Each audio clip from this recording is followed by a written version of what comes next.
Number सिरीजमध्ये म्हणजे या मालिकापूर्तीमध्ये काय लॉजिक आहे ते बघूया.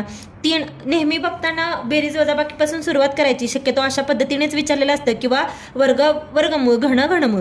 आता 4 आणि 7 मध्ये कितीचा फरक आहे, तर 3चा आहे, म्हणजे 4 अधिक 3 7 येतं. सेम 7 आणि 13 मध्ये कितीचा फरक येतो, 6चा. 13 आणि 25 मध्ये 12चा फरक आहे. 25 आणि 49 मध्ये कितीचा फरक येतो, तर तो येतो 24चा. आणि आपल्याला ही पुढची संख्या विचारली. मग आता या नंबरमध्ये काय लॉजिक आहे ते बघूयात. तर 3 गुणिले 2 म्हणजे 3ची दुप्पट 6 आहे. 6 गुणिले 2 म्हणजे 6ची दुप्पट 12. 12ची दुप्पट 12 दुनी 24. 3 दुनी 6, 6 दुनी 12, 12 दुनी 24. सेम तसं इथे काय येणार, 24 गुणिले 2 48. म्हणजे इथला फरक काय येणार, 48.